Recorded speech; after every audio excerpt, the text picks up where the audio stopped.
Okay. It's review time, guys. Let's do this. It is time to talk about... I mean, nothing happened today. Like, this is a very boring day for Guild Wars 2. Absolutely nothing happened today. Except the fact that the expansion is confirmed. They told us every single one of the features. And the release date is the 22nd of August, which is earlier than anyone could have possibly predicted. That's right. Gamers. Guild Wars 2 Secrets of the Obscure is on the way. Here it comes, gamers.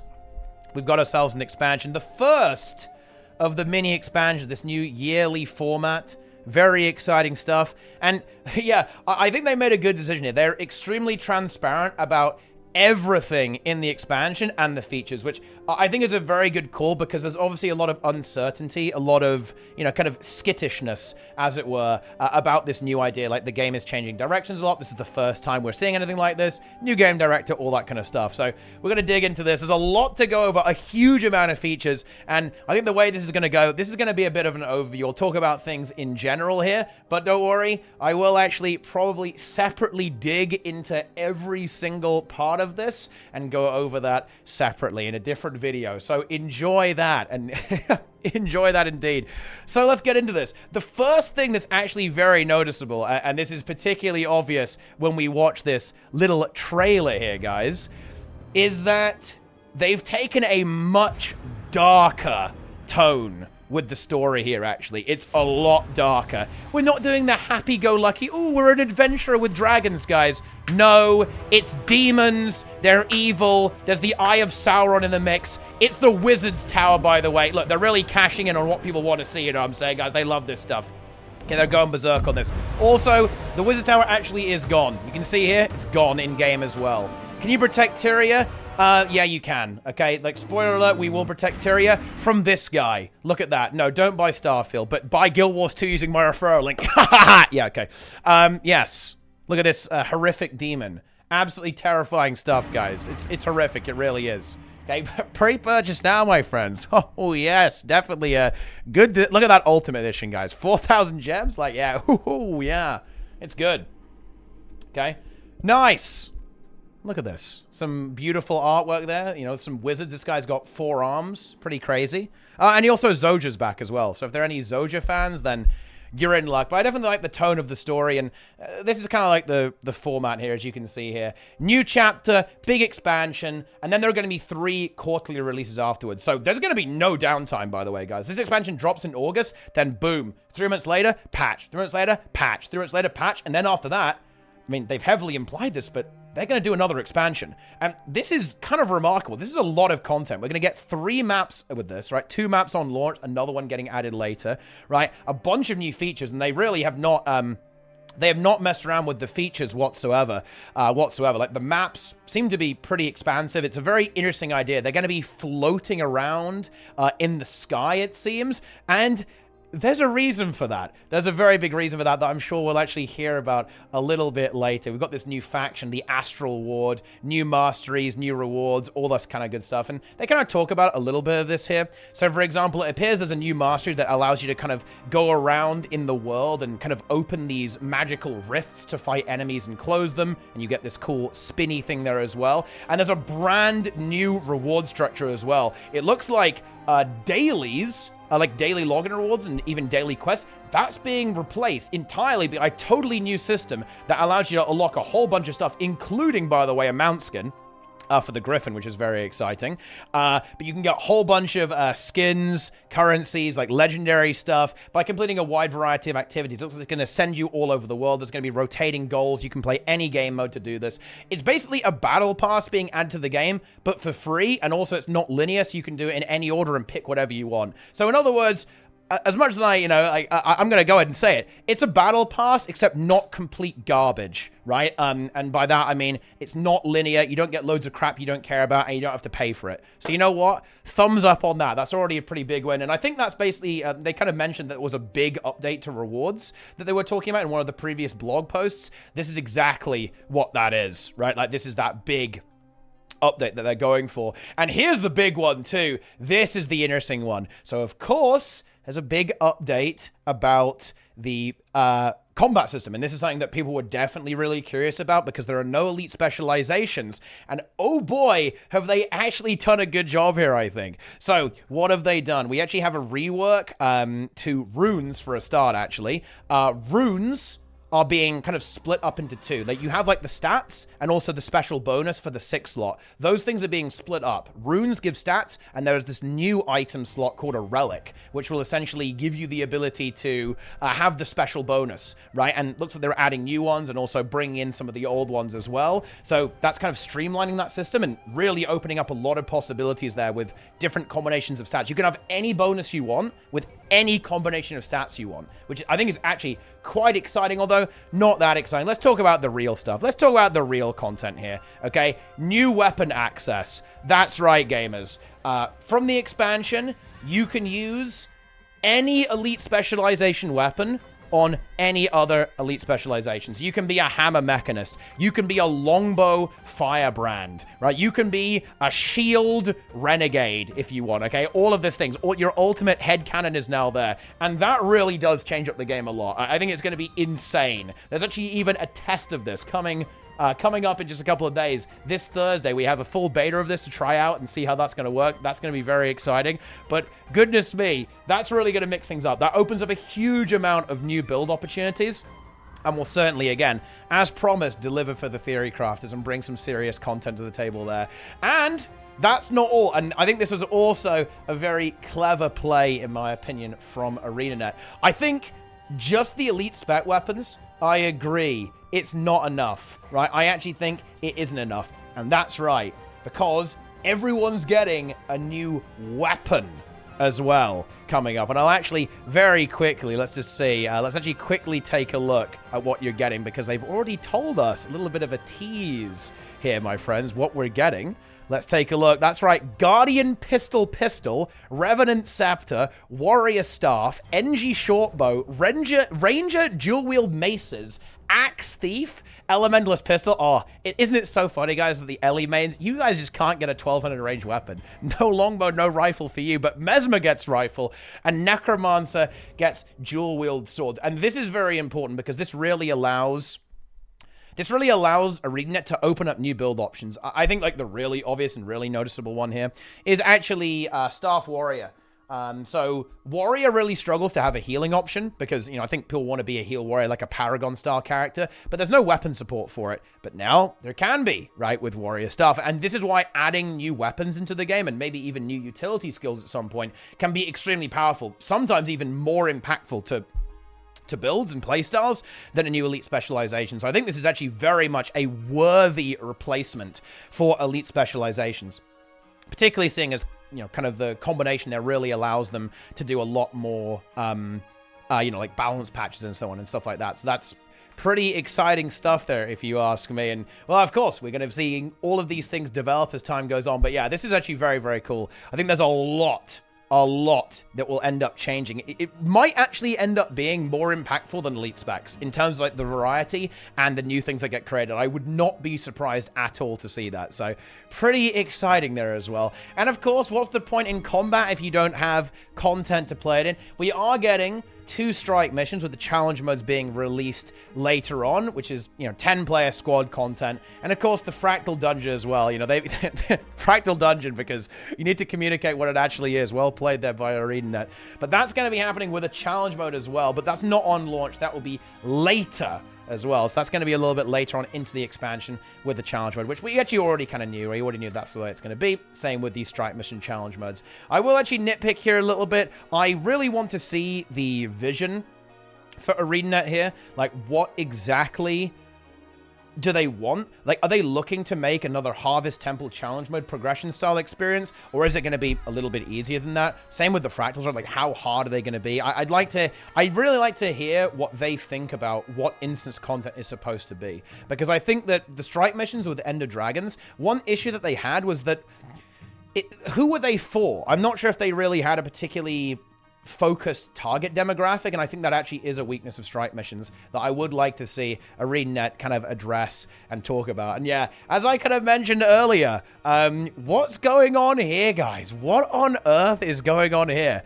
That's right, okay, Guild Wars 2, okay, World of Warcraft, stole, okay, many things from Guild Wars 2. You know, a little bit of an homage, a little bit of, you know, stealing the homework. But don't worry, Guild Wars 2 is having its revenge right now by stealing Dragonflight's very good idea of giving the cool dragon flying mount away basically for free, okay? And they've done it in the next expansion. That's right, the Skyscale is probably going to be essentially given away very, very easily in the story because, again, you're flying around in the sky, so hey, might as well have a flying mount, right? And this is going to introduce a new mastery track that unlocks the Skyscale separately. But don't worry, doing the old Skyscale isn't pointless, because unlocking both mastery tracks actually upgrades the Skyscale even further. You get even more potency on your abilities while you're mounted, right? And, like, you know, all that kind of stuff. So don't worry. You're not being owned here. You're not like, I just finished a Skyscale collection and I wasted my time. Well, actually, you didn't waste your time. Even if you haven't done it yet, there's still a reason to go back over there and get there. Let's see, where actually is it? If you get both the tracks, so when you use Air Rescue, so when you mount in midair, you gain Bond of Vigor, so you get all your endurance back. If you learn both of them with War Launch, then your War Launch, the leaping off stuff, you go, you charge faster and you launch farther, right? And then Leyline 6, the 6th one, the Leyline, you can use ley lines when you're on the mount, and you can also use updrafts with your flying mounts there as well as some of these new masters, which, by the way, is going to include the Griffin, which is pretty exciting. The Skyscale is going to be absolutely insane, by the way, because, look, you can attack while in the air. That probably won't be that great, but who knows? Maybe they'll make it OP. But check this out. You can mount the Skyscale in combat. So this makes it insanely strong for moving about. So even when you're in combat, you can still mount up and fly. To be honest, I do have to slightly critique this. I think this is going to make the Skyscale absolutely broken. I'm very interested if they're going to kind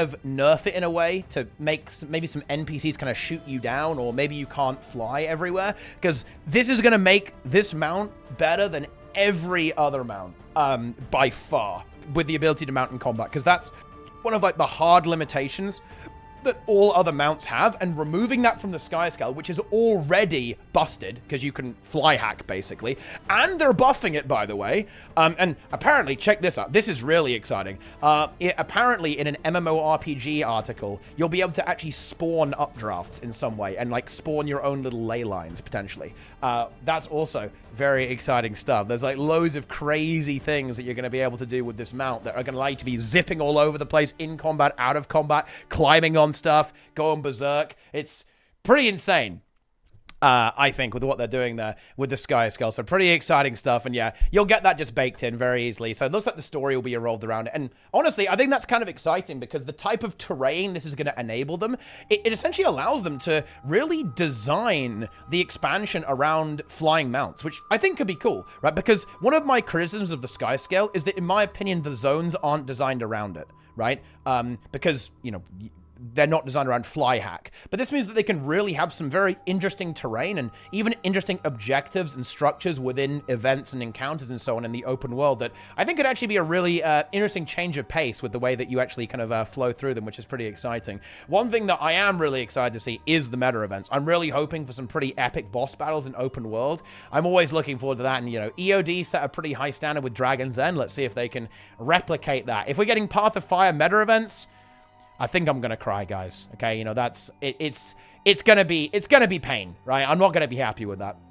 And of course, it wouldn't be a Guild Wars 2 expansion without rewards. You've got a bunch of armor sets. I mean, that doesn't look that impressive, does it? I mean, it's, you know, that's an armor set, okay? But we've got some weapons. I mean, you know, they look okay. You know, you've got you're kind of like a wizard. You've got a wizard sword, a wizard shield, a wizard staff. But never mind about that. It's not exactly a spoiler that we've got, you know, new skins, you know, new back items, weapons, tonics, infusions, guild directors, miniatures, emotes, whatever. Yeah, we got a whole bunch of stuff. It's kind of interesting that they actually mention they're adding infusions in particular. I think they want to highlight that. The real big one. Oh, new fish, right? New fish are being added to the game. They actually did specifically call that out in one of the one of the blog posts, actually. But legendary armor, it's not in the game on launch. But you can start the collection, right? It will be released later on during the cycle of the expansion. But here it is. And this is not surprising, actually, because the PvE legendary armor is weird. It's the only one that requires group content. It's the only one that requires you to join a squad and play. And guess what? This one does not, my friends. Oh, yes. And look at this. It kind of looks pretty sick. I'm not going to lie. The concept, this is concept art, of course, you know, but still, this looks pretty awesome. We've got a full set of 3 armor weights of legendary armor. The light looks a little bit goofy. I think it's the hat. But honestly, look at this guy, the medium. You're looking very evil. And have you noticed something about the medium armor gamers? Oh, yeah. There's no trench coat, okay? It's actually a trench coat-free zone. That is correct. It does look almost looks a little bit kind of Canthan-inspired almost, right? And I gotta say, the heavy armor looks pretty sick as well, actually. I think this is gonna look fantastic in-game. Might look a bit weird on, you know, some of the different races, right? Because, you know, I think they kind of designed this around humans a lot of the time because, you know, that's what everyone plays.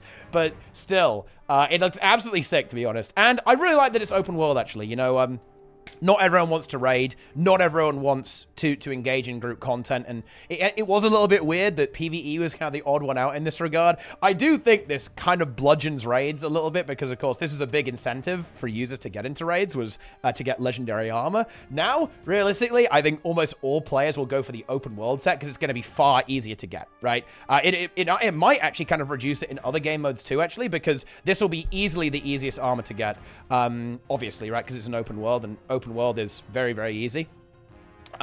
So I think they might have like a pretty big grind on it, right? Like a pretty big grind. There might be some time gating involved to kind of like lengthen it out so that the other armors aren't too attractive, because obviously they don't want like the other armors to simply not be attractive to other users, right? Like they want players to go for this stuff. And the skins on a lot of the other armor is very mediocre. And seeing as they're going hard on these skins, it's going to be a bit of a no-brainer, right? Because the skins are really sick. It's super easy to get. Doesn't require interacting with another human being, and doesn't require PvP or competitive. That's like very attractive to players, if you ask me. And hey, I don't blame him. Who likes talking to people anyway? No one. Okay. But yeah, this is actually pretty hype. Very, very cool stuff. You know, it's always nice to have like these kind of big chase rewards, and presenting that early on is really cool. To have that in like part of the high level overview is very interesting, actually. It's very interesting to see what's going on. And yeah, that's basically the end of the teaser here. And of course, like I'd really encourage you to kind of get in here and give it a proper look, see what the hell's going on there. And I'm sure we'll see more details on this. I'm kind of particularly interested in you know, about this thing and seeing like the rift hunt in game. They haven't really given that much away with how the rifts really work. This new kind of enemy, by the new big bad, by the way, they're called the Cryptus. Okay, ooh, very scary. There are these these evil, horrific, demonic entities. I mean, look at that thing. It's horrible, isn't it? Okay, that's your enemy now. Okay, watch out for that. The demons are on their way. Okay, they've come to feast upon our world. That's what happens when Aurene leaves. Okay, unlucky. You know, like we're in trouble. But yeah, it's actually very, very cool stuff. As you can see here, this mastery, what it does is it basically aids you as you move around. You can find down the rifts throughout Tyria, and then you can close those rifts, okay? And then bigger threats, bigger rewards, fatter loot. Again, we don't know exactly what's going on there, but it's pretty interesting stuff. And another mastery line coming through there as well, guys. A 4th mastery line in the first major release, so 3 mastery lines on launch there as well. So not quite as many, but honestly, good. Because let's actually talk a little bit about the elephant in the room, guys. You know what I see in this expansion? And this is crazy. Now, hold on to your seats here. Hold on. From what I've seen here, ArenaNet has focused on content. Oh my god. They figured it out.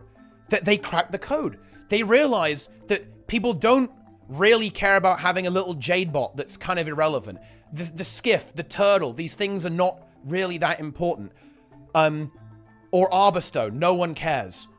ArenaNet cracked the code. If they take the video game that everyone likes, and seriously, bear with me, they take the game, people like the gameplay, people like the loot, the rewards, the epic content, the rewards, right? You know, the flying around on a Skyscale, open world map, strike missions, and fractals. And then they make more of it. They make more content. They can sell that for money and people like it. And they can essentially make a really meaty expansion in a shorter amount of time without having to, like, overdevelop all of these features and find out how to reinvent the wheel for the millionth time. Well done, ArenaNet. You figured it out. And that's exactly what they've done here. It's really weird to me, but this expansion...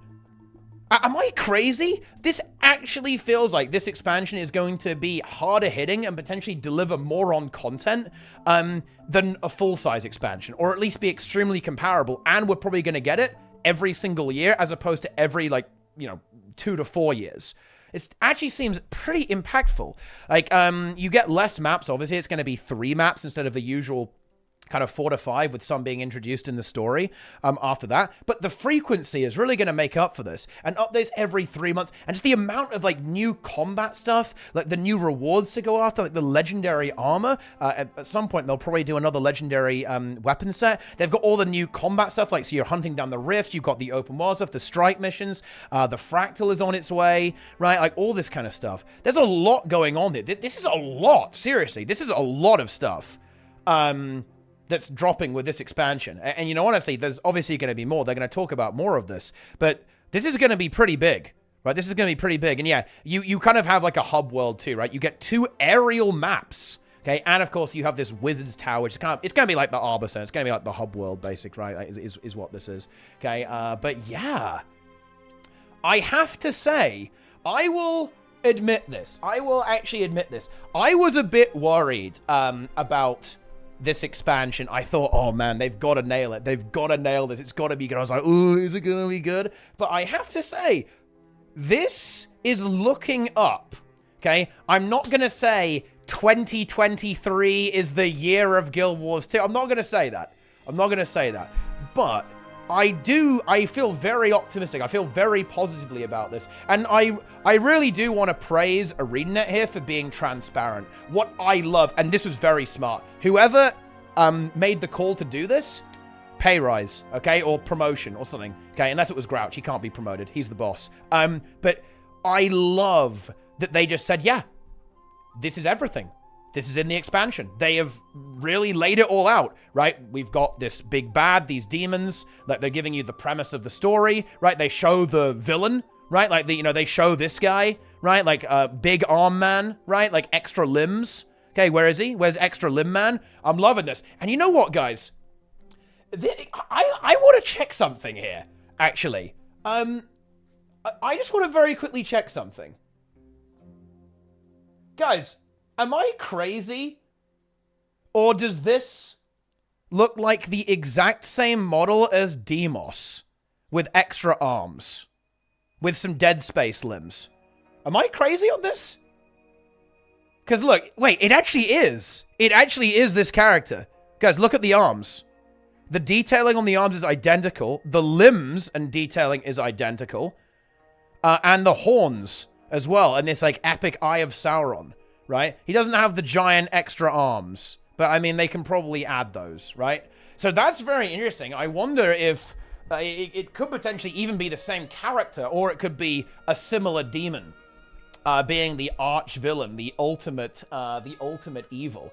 Demos with wings. But yeah, I mean, once again, I really do like the theme. I love that it is a little bit darker, a little bit scary, almost a bit horror, a little bit of like a horror style theme. That's a real change of tone, and I think that's good. You don't want to have, like, I think one of the issues with the story that Guild Wars 2 has faced, right, is that it has been tonally very similar. I think that's why Icebrood Saga with Jormag felt quite refreshing, because they did try to mix up Jormag a little bit and make it a little bit different. Well, didn't really, that didn't end super well, but, like, they tried. They did their best, okay? They did their best.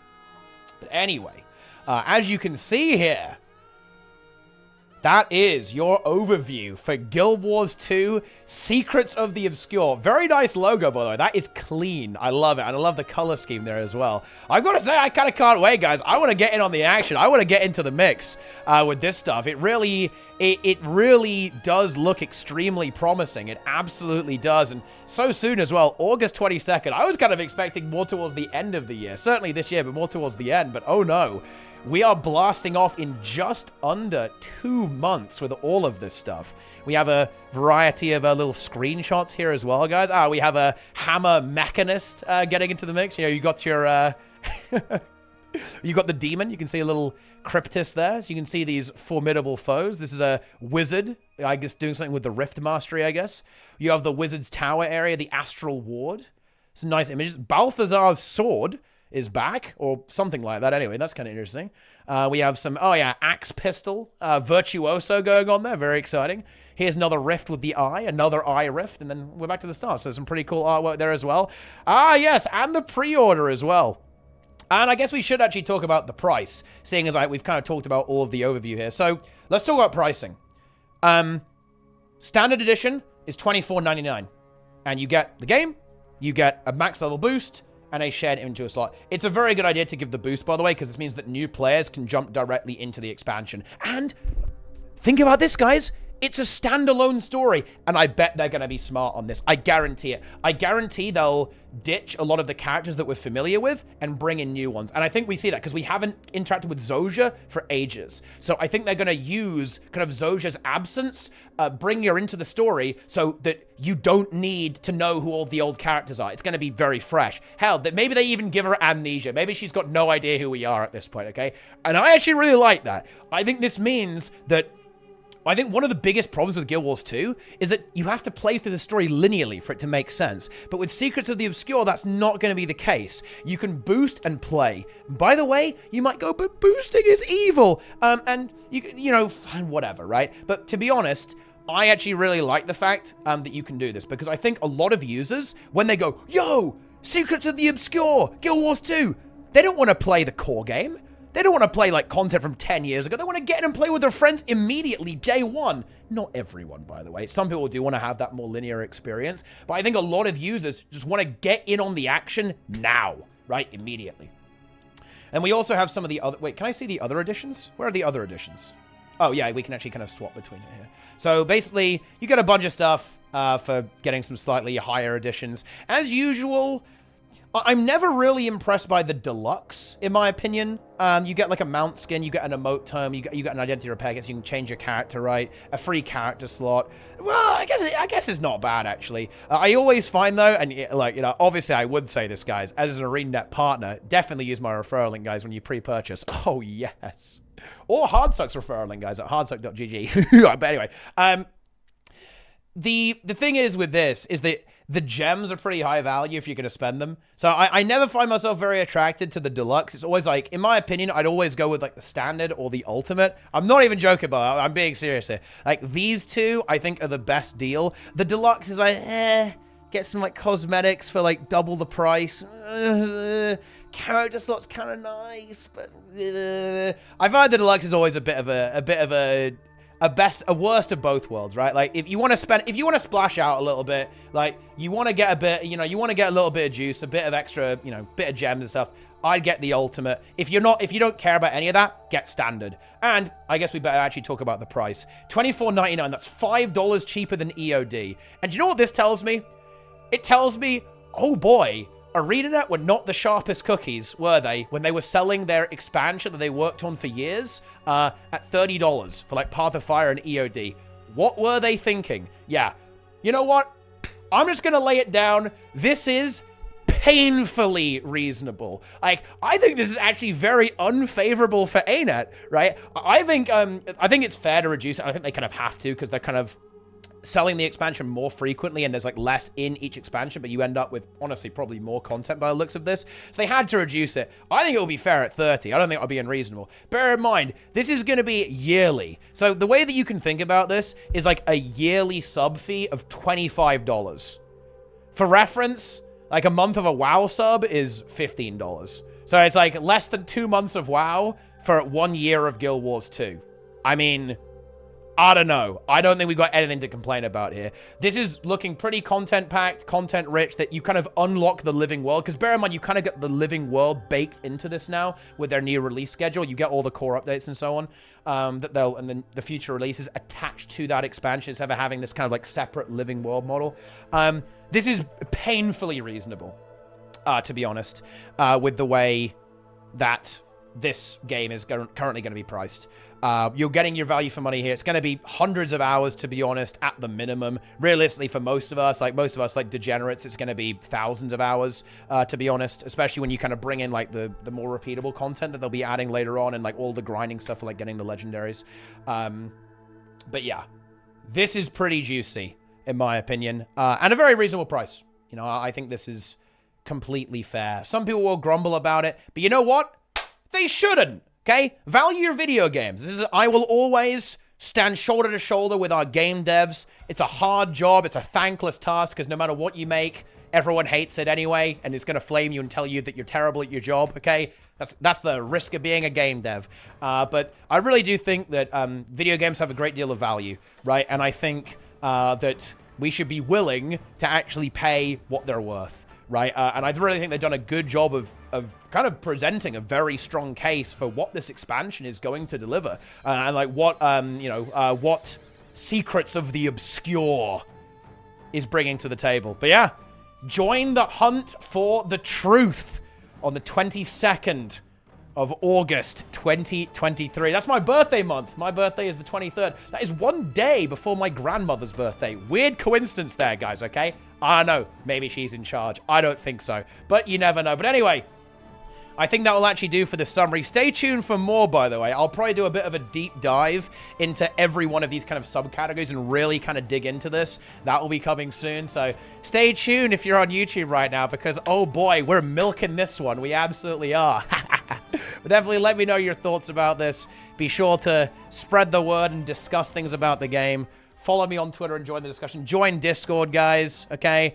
You know, go everywhere. Be all over the place. Like, subscribe, come back and watch every day. And, of course, you know, it would be remiss of me, okay? We've got to lay it down, guys, you know? And actually, I'll be a little bit more open. You know, you're watching this video now, but there are loads of people who make content for the game. If you want to kind of support content creators, I'd actually highly recommend using the referral link of your favorite content creator. It doesn't have to be me. If you go Teapot, you're not worth it. Don't worry. I'm not offended. But this is a great time to kind of like, you know, basically give something back to the hardworking content creators in Guild Wars 2 at no expense to yourself. And there's loads of great creators, and I'd highly recommend checking out at least one of them to use their referral link, because a lot of people put a huge amount of time, a huge amount of effort into making guides, creating content, right? All that kind of stuff for the game. And I think that's pretty cool. I love content creators. They're all awesome. You should definitely go and enjoy them. And yeah, throw them a bone, guys. Okay, show them a little bit of love here. So, you know, like, so I can afford to buy gems. Yes, so I can swipe. But anyway, that's going to be about it. Very exciting times. I certainly have got a little bit of hype kindled in me for Guild Wars 2 Secrets of the Obscure. Oh, yes. I'll see you then, gamers.